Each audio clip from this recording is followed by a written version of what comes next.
adding positive integers. So, positive integers. So, mapapansin ninyo, lahat ng given natin ay positive. So, sa pag-a-add ng positive integers, tandaan, the sum of two positive integers or two or more positive integers is also a positive integer. So, tulad dito, positive 12 or 12 plus 24 equals 36. So, meron tayo dito ng dalawang positive integers. Anong ginawa? Pinag-plus. So, 12 plus 24 is 36. At yung sign niya is also positive. Bakit? Kasi parehas po sila ng sign. Number 2, 99 plus 138 equals 237 or positive 237. So, tandaan, kahit walang nakasulat na plus sign or positive sign, tulad dito sa number 3, 4, positive pa rin po yun ha. 4 plus 7 equals 11 or positive 11. Number 4, 16 plus 6 equals 22. And 5, 19 plus 26 equals 45. So, pinagpa-plus lang po natin yung dalawang positive integers natin, yung given natin. And yung magiging sagot niya is also positive integers. So, pagka like sign, tulad nito, ipagpa-plus, and then, kung anong sign, yan. So, yun din yung sa final answer. Positive din. Kung dalawang positive yung pagpa-plus natin, yung sum niya ay positive din.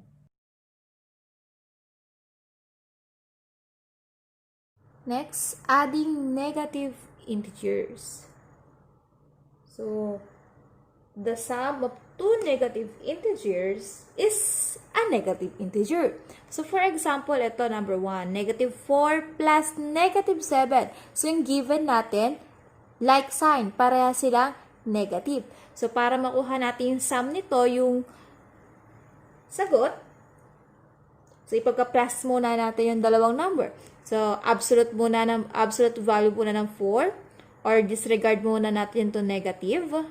So, wag muna natin pasin negative. Pag-plus muna natin itong dalawa.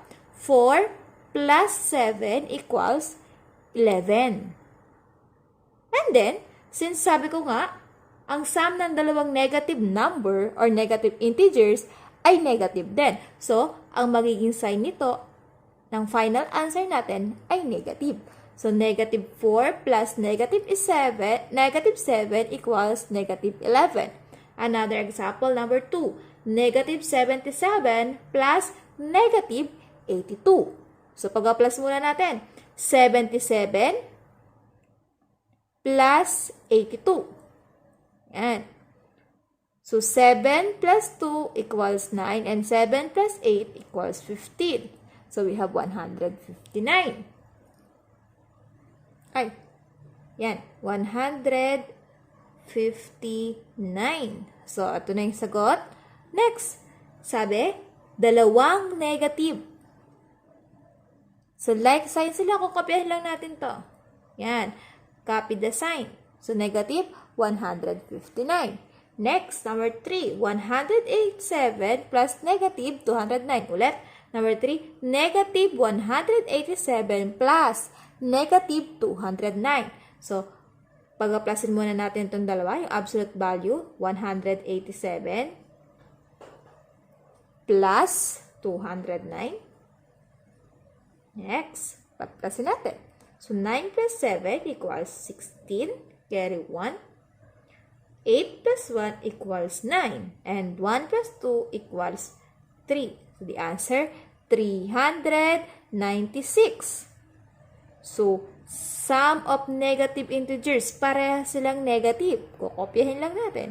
Negative 396. So, tandaan po, the sum of two negative integers are or is a negative integer.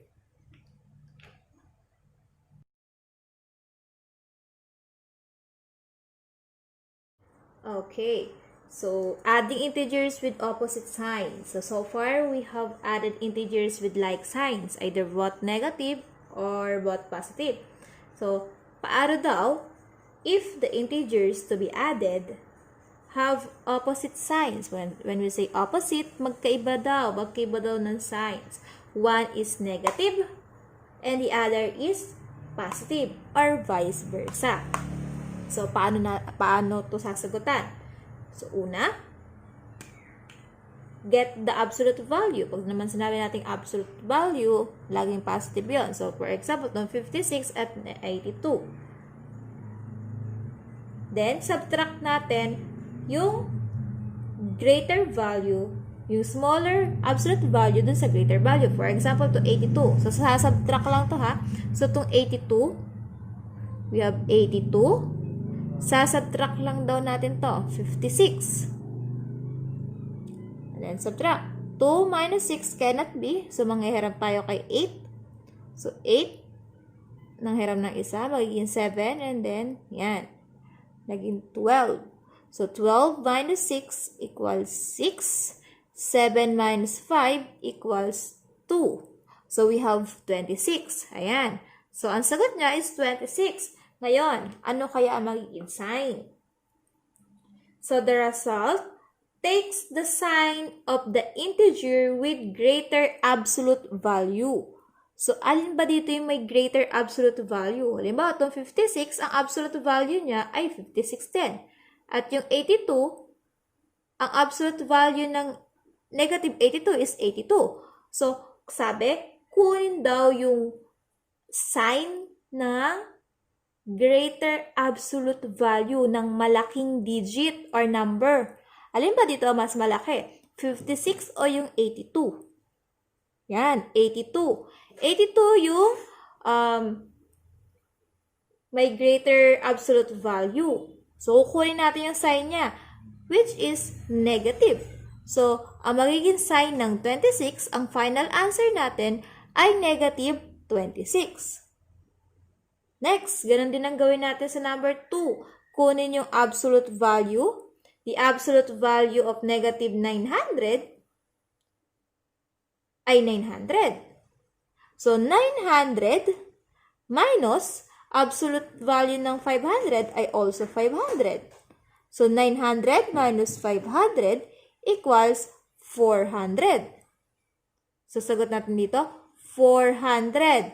Ngayon, kunin natin yung sign ng pinakamalaking number, absolute value, ha? So, 900. So, 900, ang sign niya ay negative. So, gagamitin natin yon sa final answer. So, the answer is negative 400. Next, number 3. Okay, so number 3. So, meron tayong 100. Subtract daw natin, ibawas natin yung absolute value ng negative. So, magiging 65 lang. 100 minus 65 equals 35. Tama? So, 35. Ano ngayon ang magiging sign ng 35? Alin ba ang mas malaki? Ito bang absolute value ng 100, which is 100? O itong absolute value ng negative 65, which is 65? Yes, 100. So, alam natin na pag walang nakalagay na positive sign, positive pa rin yung number. So, the final answer ay positive 35. Another example. So, another example, meron tayong 600 plus negative 700. So, ang gagawin lang natin, kapag opposite sign, ipagsasubtract lang natin. Subtract yung smaller digit or smaller number dun sa, syempre, dun sa bigger number. So, 700. Okay, the absolute value of negative 700 is 700 minus 600.